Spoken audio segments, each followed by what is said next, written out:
പൊക്കോട്ടെ വാലിബാൻ ഒരു മികച്ച സിനിമയാണോ എന്ന് ചോദിച്ചാൽ സോഷ്യൽ മീഡിയയിൽ പ്രചരിക്കുന്നത് പോലെ ഒരു മോശം സിനിമയാണ് എന്ന് പറയാൻ പറ്റില്ല. എന്നാൽ ഒരു മികച്ച സിനിമയാണോ എന്ന് ചോദിച്ചു കഴിഞ്ഞാൽ അതും പറയാൻ പറ്റാത്ത ഒരവസ്ഥയാണ്. വളരെ മികച്ചതാവാൻ സാധ്യതയുള്ള കുറച്ച് പ്ലോട്ടുകൾ അതിലുണ്ടായിരുന്നു. പക്ഷേ ഒറ്റ വാക്കിൽ പറഞ്ഞാൽ കുറച്ച് ലാഗ് അടുപ്പിക്കുന്ന സിനിമയാണ്. കാലവും ദേശവും ഒന്നും കൃത്യമായി പറയാത്ത ഒരു അമർ ചിത്രകഥ പോലെ പറയുന്ന വാലിബാനിൽ നമ്മൾ ഇതുവരെ കാണാത്ത മനോഹരമായ വിഷ്വൽസ് നിറഞ്ഞ ഒത്തിരി ഫ്രെയിമുകളൊക്കെ ഉണ്ട്. എന്നാൽ തുടക്കം മുതൽ ഒടുക്കം വരെ ആക്ഷനും പ്രാധാന്യമുള്ള ഒരു യോദ്ധാവിൻ്റെ ഒരു കഥയൊക്കെ പറയുമ്പോൾ ഒരു പതിഞ്ഞ താളത്തിൽ ആണത് ചെയ്യുന്നതെങ്കിൽ നമുക്ക് അത്ര ഇഷ്ടപ്പെടാൻ സാധ്യതയില്ല. അങ്ങനെയാണ് ലിജോ ഇതിൽ അവതരിപ്പിച്ചിരിക്കുന്നത്. അതുതന്നെയാണ് വാലിബാനെ പിന്നോട്ട് വലിക്കുന്ന ഒരു മുഖ്യ ഘടകവും. ആക്ഷൻ മൂഡിലുള്ള സിനിമകൾക്ക് നമ്മളെല്ലാവരും ഭൂരിഭാഗം പ്രേക്ഷകരും കണ്ട് ശീലിച്ച ഒരു കാര്യമുണ്ട്.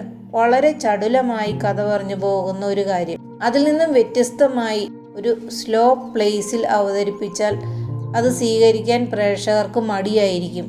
ഇതാണിപ്പോൾ വാലിബാനിൽ സംഭവിച്ചിരിക്കുന്നത്.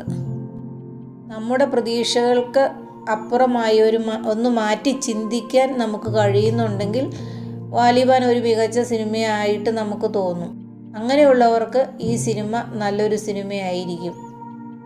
ഇതുവരെ കാണാത്ത പശ്ചാത്തലത്തിൽ ഇതുവരെ മോഹൻലാൽ ചെയ്യാത്ത ഒരു കഥാപാത്രം, അതായിരുന്നു വാലിബാൻ്റെ ആദ്യ പോസ്റ്റർ കണ്ടപ്പോൾ മുതലുണ്ടായിരുന്ന ഒരു പ്രതീക്ഷയൊക്കെ.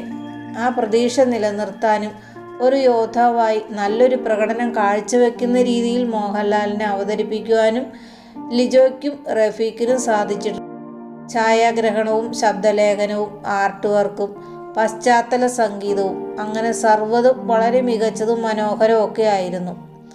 നേരത്തെ സൂചിപ്പിച്ചതുപോലെ സിനിമയുടെ ആ മെല്ലെപ്പോക്കാണ് കുറച്ച് നെഗറ്റീവ് ഉണ്ടാക്കിയിരിക്കുന്നത്. ലിജോയുടെ മുൻ സിനിമകളുടെ സ്ലോ പെയ്ഡ് നരേഷൻ വാലിബൻ പോലെ ആക്ഷൻ പ്രാധാന്യമുള്ള ഒരു വലിയ സ്കെയിലുള്ള ഒരു സിനിമയിൽ ചെയ്യരുതായിരുന്നു എന്നാണ് വ്യക്തിപരമായ ഒരു അഭിപ്രായം. ഈ ഒരൊറ്റ കാരണം കൊണ്ടാണ് വ്യത്യസ്തമായ ഒരു സിനിമയ്ക്ക് ഒരു ചെറിയ രീതിയിലുള്ള ഒരു നെഗറ്റീവ് വരാനുള്ള കാരണം. വാലിബൻ്റെ ക്ലൈമാക്സിൽ രണ്ടാം ഭാഗത്തേക്ക് കരുതി വച്ചിരുന്ന ഒരു അത്ഭുത കഥാപാത്രം ഉണ്ട്. അതിൻ്റെ കണ്ടൻറ്റും അതെല്ലാം ആദ്യ ഭാഗത്ത് കാണിച്ചിരുന്നെങ്കിൽ കുറച്ചുകൂടി നന്നായിരുന്നു എന്നാണ് പറയാനുള്ളത്. സിനിമ കഴിഞ്ഞിറങ്ങിയപ്പോൾ അങ്ങനെയാണ് ഒരു ഫീൽ ഉണ്ടായത്.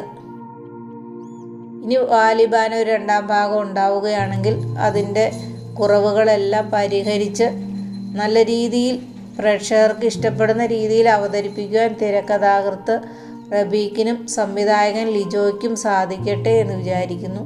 വളരെ മനോഹരമായ വിഷ്വൽസുള്ള മികച്ച പ്രൊഡക്ഷൻ ക്വാളിറ്റിയുള്ള ഒരു സിനിമ കാണണമെങ്കിൽ, ഒപ്പം വ്യത്യസ്തമായ ഒരു മോഹൻലാൽ കഥാപാത്രത്തെ കാണണമെങ്കിൽ അല്പം ലാഗ് ആസ്വാദനത്തിന് പ്രശ്നമല്ലെങ്കിൽ ഒരു വട്ടം തിയേറ്ററിൽ എക്സ്പീരിയൻസ് ചെയ്യേണ്ട ഒരു സിനിമ തന്നെയാണ് വാലിബാൻ.